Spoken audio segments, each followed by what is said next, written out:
मैं रामनाथ कोविंद ईश्वर की शपथ लेता हूँ।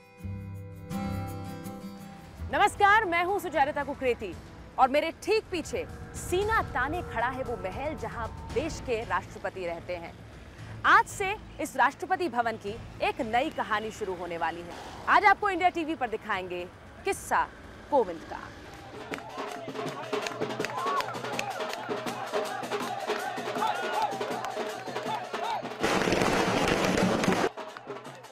कि परौंख गांव का रामनाथ कोविंद राष्ट्रपति भवन में उन्हीं का प्रतिनिधि बनकर जा रहा है।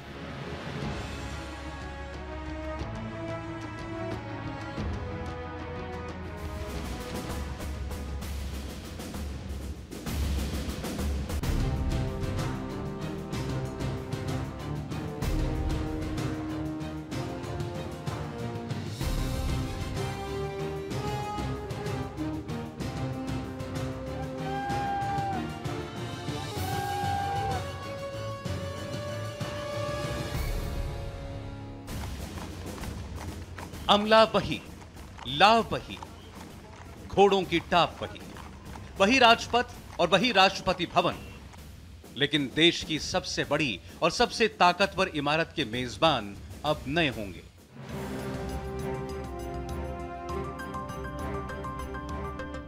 रायसीना हिल्स के पते पर अब जो नया नाम लिखा जा रहा है वो है रामनाथ कोविंद।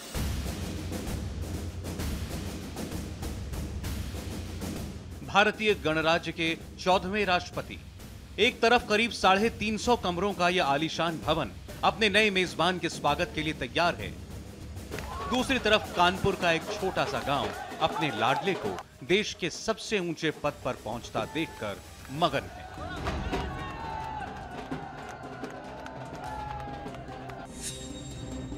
यहाँ के लोगों को एक अलग सी फीलिंग है क्योंकि उनके गांव के हैं, यही पैदा हुए, यही पले बड़े, और जब गवर्नर बन गए या राज्यसभा के एमपी थे तब भी उनका लगातार गांव आना जाना रहा है। बहुत सारे लड़कियों के स्कूल्स यहाँ पे खोले हैं, सड़कें बनाई हैं। जिस घर में वो पैदा हुए थे उसको उन्होंने पंचायत घर को दे दिया है, जिससे जो गांव में शादियाँ वगैरह होती हैं वो वहाँ पर हो पाए। और आप देखेंगे कि वहाँ बधाइयों का सिलसिला जारी है। रामनाथ कोविंद को मिल रहा है तो यहाँ भी उनके घर वालों को उतनी ही बधाइयाँ मिल रही हैं। फूल मालाएं पहनाई जा रही हैं, मिठाइयाँ लड्डू खिलाए जा रहे हैं, बाहर सड़क पे डीजे हो रहा है, डांस हो रहा है, तो ज़बरदस्त यहाँ पे माहौल है। उनकी भाभी यहाँ पर हमारे साथ हैं। जैसे ये कहा जा रहा है रामनाथ कोविंद के लिए कि बहुत सरल व्यक्तित्व के आदमी हैं, आप कैसे उनको देखते हैं? लल्ला की तरह देखते हैं, बेटा की तरह देख रहे हैं। बेटा ही है हमारा, बहुत ऊँचे पद पे गए, मेरा गर्व है।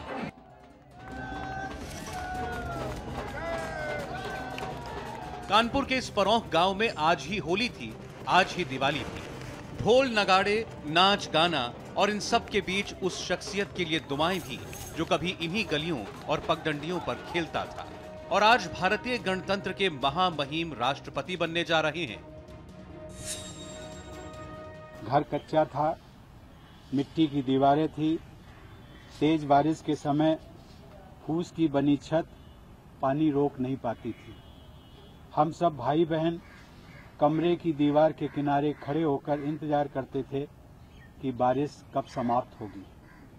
आज देश में ऐसे कितने ही रामनाथ कोविंद होंगे जो इस समय बारिश में भीग रहे होंगे, कहीं खेती कर रहे होंगे, कहीं मजदूरी कर रहे होंगे, शाम को भोजन मिल जाए इसके लिए पसीना बहा रहे होंगे।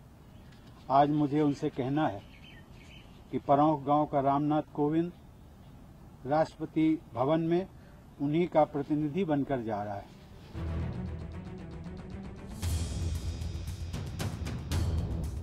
ये वही रामनाथ कोविंद हैं जो करीब महीने भर पहले तक भारतीय राजनीति के लिए बहुत जाना पहचाना सा नाम नहीं थे, लेकिन तस्वीरें बताती हैं कि सियासत की गलियों से कोविंद का नाता कम से कम 40 बरस पुराना है।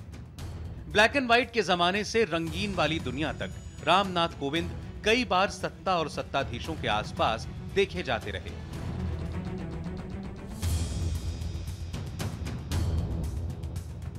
सत्तर के दशक में जो रामनाथ कोविंद मोरारजी देसाई के बेहद करीबियों में से एक थे, वो 90 के दशक से बीजेपी के विश्वासी नेताओं में शुमार हो गए। राजनीति की राहों में कोविंद के कदम बेहद साफ, अथक और अटल रहे और इसी बेदाग सियासत ने रामनाथ कोविंद को भारत की राष्ट्रपति की कुर्सी तक पहुंचाया।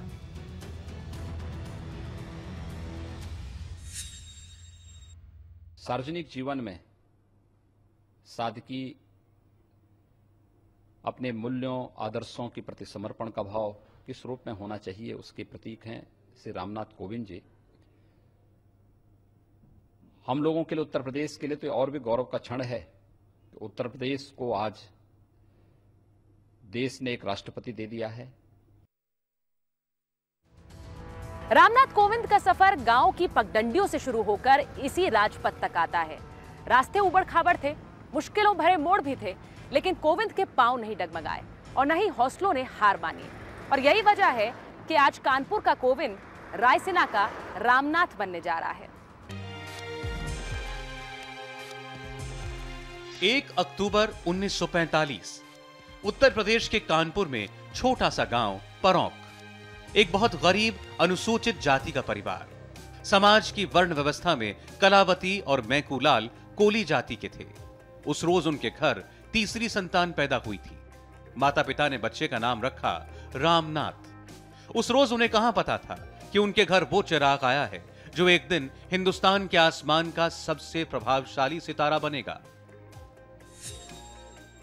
मुझे ये जिम्मेदारी दिया जाना देश के ऐसे हर व्यक्ति के लिए एक संदेश भी है जो ईमानदारी और प्रामाणिकता के साथ अपने कर्तव्यों का निर्वहन करता है। इस पद पर चुना जाना न कभी मैंने सोचा था और न कभी मेरा लक्ष्य था, लेकिन अपने समाज के लिए, अपने देश के लिए अथक सेवा भाव आज मुझे यहां तक ले आया है। यही सेवा भाव हमारे देश की परंपरा भी है। राष्ट्रपति के पद पर मेरा चयन भारतीय लोकतंत्र की महानता का प्रतीक है। मुश्किलों से भरी जिंदगी और मुफलिसी से भरा बचपन, लेकिन रामनाथ की आंखों में कुछ और ही सपने पल रहे थे। घर से स्कूल दूर था, लेकिन रामनाथ कोविंद जिस राह के मुसाफिर थे उसकी मंजिल भी कहां पास थी। संदलपुर में खानपुर के परिषदीय स्कूल से शुरुआती शिक्षा मिली और फिर आगे की पढ़ाई के लिए कानपुर शहर के BNSD इंटर कॉलेज आ गए। कानपुर के BNSD कॉलेज में रामनाथ कोविंद ने हाई स्कूल से इंटर तक की पढ़ाई की। 1960 में यहाँ पे प्रवेश लिया और कॉलेज में जश्न का माहौल है, ढोल नगाड़े बज रहे हैं। जो बच्चे हैं वो बहुत ज़्यादा खुश हैं कि राष्ट्रपति रामनाथ कोविंद उनके स्कूल से पढ़े हुए हैं। स्कूल के प्रिंसिपल हमारे साथ हैं। सब जश्न में डूबे हैं, कोई बात नहीं है। कब से कब तक पढ़े रामनाथ जी? जुलाई 1960 में कक्षा 9 में यहाँ प्रवेश लिया था और इंटर तक यहीं पढ़े हैं। अगर यूं कहें कि रामनाथ कोविंद के व्यक्तित्व की बुनियाद कानपुर शहर में ही तैयार हुई तो गलत नहीं होगा। करीब 2 दशक तक रामनाथ इसी शहर में रहे। पहले DAV कॉलेज से BCom की डिग्री ली और फिर DAV लॉ कॉलेज से कानून की पढ़ाई की।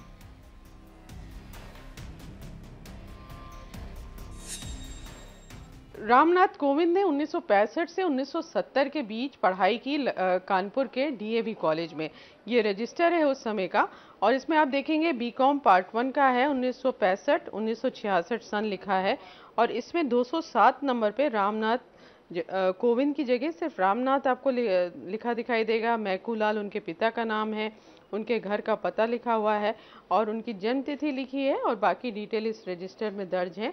तो यहाँ से उन्होंने BCom किया और फिर लॉ की पढ़ाई की और लॉ की पढ़ाई करने के बाद ही उन्होंने आगे जाके अपना करियर बनाया लॉ में। और इस कॉलेज में बहुत ज़्यादा खुशी का माहौल है कि रामनाथ कोविंद भारत के राष्ट्रपति बन जाएंगे। और प्रिंसिपल साहब हमारे साथ हैं, डॉक्टर अमित कुमार श्रीवास्तव। आपसे पूछेंगे कि जैसे ये सारा रिकॉर्ड आप लोग के पास है, जब पता चला कि रामनाथ कोविंद राष्ट्रपति भारत के बनने जा रहे हैं, उनका नाम का ऐलान हुआ, तो किस तरह का माहौल कॉलेज में हुआ? बहुत खुशी हुई क्योंकि हम लोग पहले से ही एक हमारे पास आइकॉनिक फिगर है पंडित अटल बिहारी वाजपेयी का। जब ये पता चला कि प्रेसिडेंट भी हमारे कॉलेज से चुने जाने वाले हैं तो सबसे पहले तो हम लोगों ने इस चीज़ को कंफर्म किया।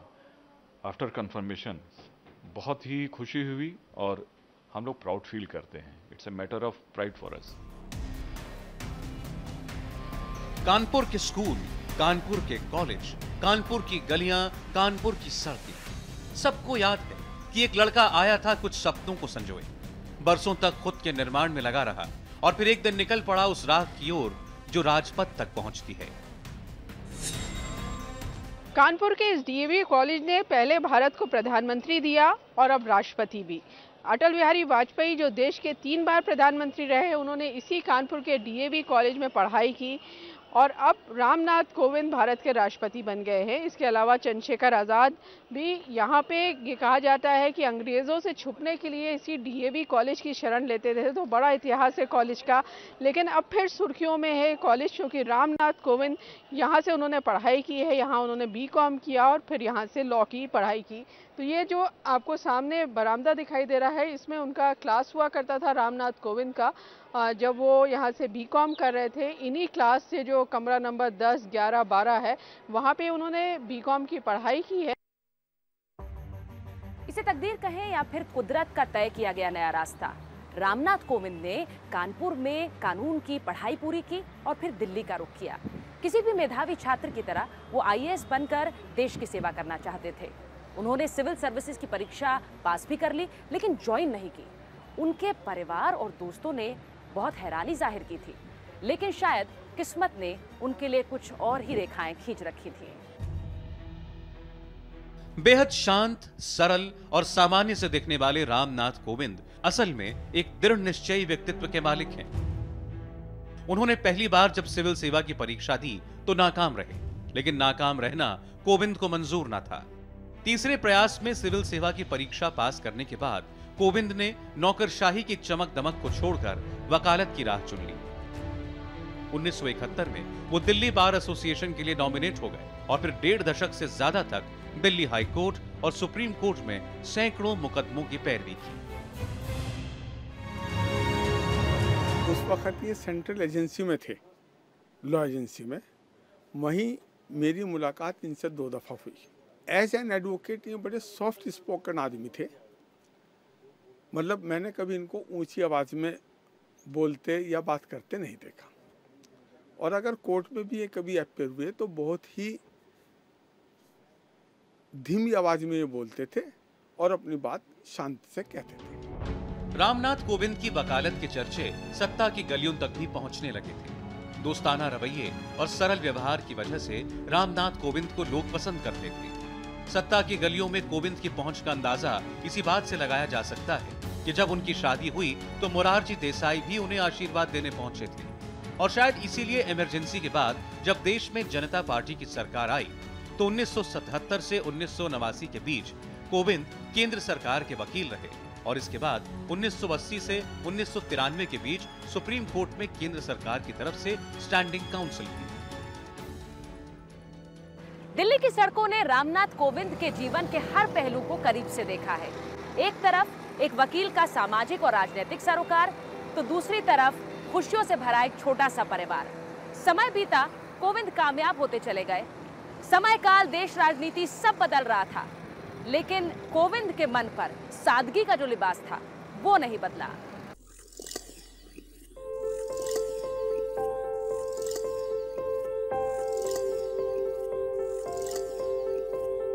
साल 1974 में रामनाथ कोविंद की जिंदगी में एक ऐसी शख्सियत की एंट्री हुई जो उनके अगले सफर की हमसफर बनी।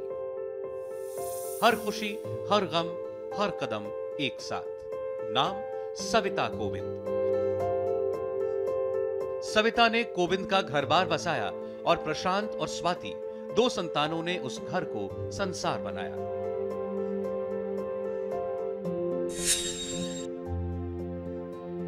बड़ा संघर्ष है और ये बातें हमने सुनी हैं, हमें मालूम है वो कितना संघर्ष करके इस मुकाम तक पहुंचे हैं, इस पोजीशन तक पहुंचे हैं और हम इस चीज़ के लिए बहुत रिस्पेक्ट करते हैं। हम सारे बहुत रिस्पेक्ट करते हैं। अपनी तरफ से सबसे अच्छा हो सकता है वो हर माँ बाप अपने बच्चों के लिए करते हैं, उन्होंने भी किया, पर इसका ये मतलब नहीं कि उन्होंने किसी पद का नाजायज़ फ़ायदा उठाया हो या अपनी पब्लिक लाइफ में कुछ ऐसा किया हो जिसकी वजह से आज उनको कोई बोल सके। जिंदगी के सफर में धीरे धीरे रामनाथ कोविंद आगे बढ़ रहे थे। वकालत भी चल रही थी और समाज सेवा भी। 1986 में वो दलित वर्ग के कानूनी सहायता ब्यूरो के महामंत्री बने। छात्र जीवन से ही संघ के करीबी रहे कोविंद की इस दौरान बीजेपी से भी नजदीकियां बढ़ने लगी। 1990 के दशक में रामनाथ कोविंद औपचारिक तौर पर बीजेपी में शामिल हो गए। 1991 में लोकसभा का टिकट भी मिला, लेकिन जीत नहीं पाए। कोविंद चुनाव भले ही हार गए, लेकिन पार्टी के अंदर उनका कद लगातार बढ़ता रहा। 1994 और फिर साल 2000 में उनको बीजेपी की तरफ से 2 बार राज्यसभा भेजा गया।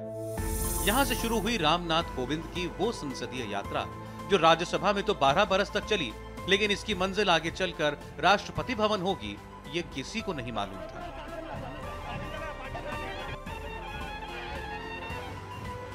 सियासी इत्तेफाक की इस कहानी में एक सच्चाई बड़ी ही अनोखी और हैरान करने वाली है। जो कोविंद पिछले करीब 2.5 दशक से दिल्ली में रह रहे थे, वकालत की प्रैक्टिस कर रहे थे, सरकारी वकील रहे थे, सत्ता की गलियों तक इतनी आसान पहुंच थी, फिर भी 1994 में सांसद बनने से पहले तक वो कालीबाड़ी इलाके में एक किराए के मकान में रहते थे। देश के अगले राष्ट्रपति रामनाथ कोविंद शुरू में जब दिल्ली आए थे तो वो किराए के मकान में रहते थे।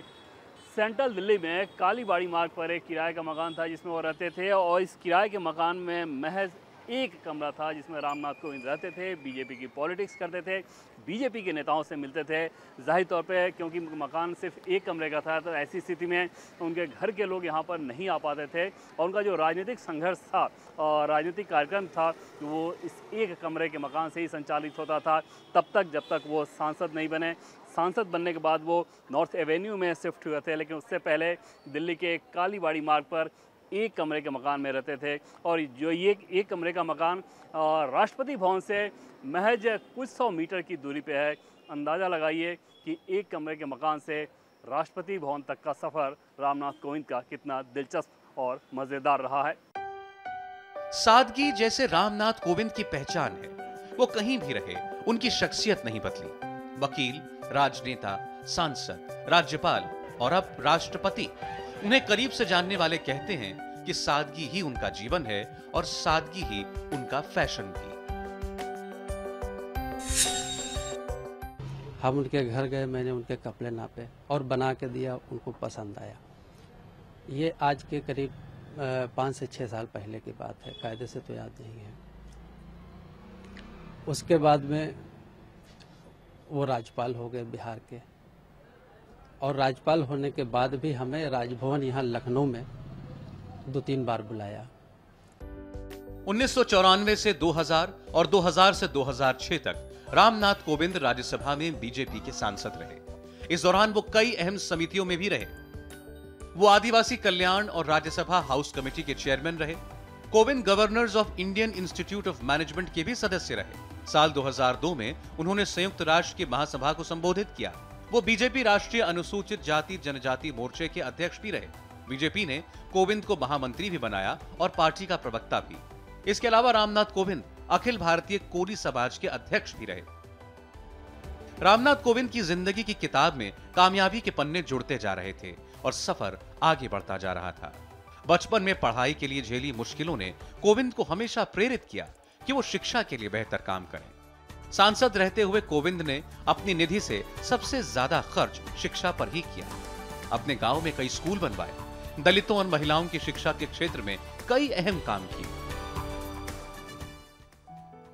कानपुर से दिल्ली का सफर लंबा था। इस सफर में कई रोमांच थे, कई घटनाएं घटी। रामनाथ कोविंद के सियासी जीवन में विराम भी लगा, लेकिन इस विराम के बावजूद कोविंद ने आराम नहीं किया। 2004 से 2014 के बीच बीजेपी सत्ता से बाहर रही, लेकिन कोविंद ने संघ के साथ मिलकर शिक्षा के क्षेत्र में काम किया। 2014 में बीजेपी सत्ता में वापस आई और सियासी पटरियों पर रामनाथ कोविंद का एक नया सफर शुरू हुआ। एक ऐसा सफर जिसने 2 साल में कोविंद को बिहार के राजभवन से राष्ट्रपति भवन तक पहुंचा दिया। 16 अगस्त 2015 पटना के राजभवन में रामनाथ कोविंद ने बिहार के राज्यपाल के तौर पर शपथ ली। आमतौर पर राज्यपाल के पद को सिर्फ एक मुहर समझने की धारणा को कोविंद ने कई बार आईना दिखाया।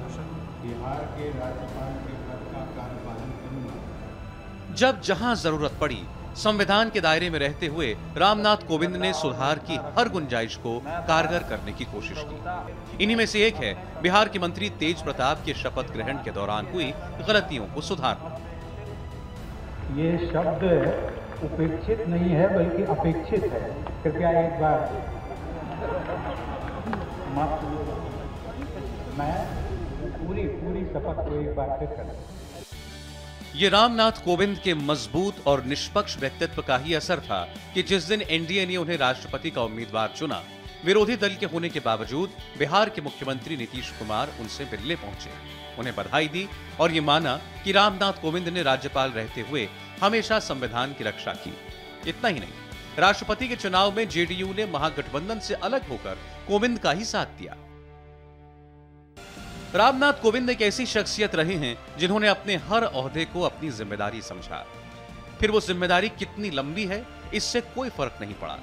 हर जिम्मेदारी को पूरी निष्ठा और मजबूती से निभाना रामनाथ कोविंद की ये पहचान है। बिहार के राज्यपाल बने हुए उन्हें 20 महीने ही हुए थे, लेकिन एक नई जिम्मेदारी उनका इंतजार कर रही थी। आम लोगों के लिए यह राष्ट्रपति भवन गर्व का विषय है, लेकिन कोविंद के लिए देश सेवा का एक नया मौका। ये जानते हुए भी कि राष्ट्रपति चुनाव में जीत पक्की है, रामनाथ कोविंद ने अपने लिए समर्थन जुटाने में कोई कसर नहीं छोड़ी। करीब 3 हफ्ते तक हर राज्य का दौरा किया, विधायकों और सांसदों से वोट मांगे, और यही है रामनाथ कोविंद की शख्सियत। एक ऐसे योद्धा जिनके लिए जीत के बाद भी जंग में शामिल रहना जिंदगी का फलसफा है।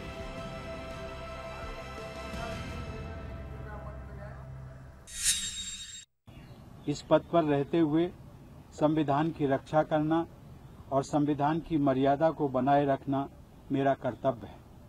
मैं देश के सभी लोगों को नमन करते हुए उन्हें विश्वास दिलाता हूं कि सर्वे भवन्तु सुखिनः के भाव के साथ राष्ट्र की सेवा में निरंतर लगा रहूंगा। देश के लोगों का, हर राजनीतिक दल का और सभी जनप्रतिनिधियों का एक बार पुनः बहुत बहुत आभार। रामनाथ कोविंद के जीवन का एक नया सफर शुरू हो रहा है। सफर देश के प्रथम नागरिक के रूप में, सफर महामहिम राष्ट्रपति के रूप में। कोविंद के करीबी कहते हैं कि उन्होंने अपने हर सफर में नई मंजिल हासिल की है। हम उम्मीद करते हैं कि अगले 5 साल देश का नेतृत्व करते हुए रामनाथ कोविंद एक नई मिसाल कायम करेंगे। हमारी इस खास पेशकश में फिलहाल इतना ही। मैं रामनाथ कोविंद ईश्वर की शपथ लेता हूं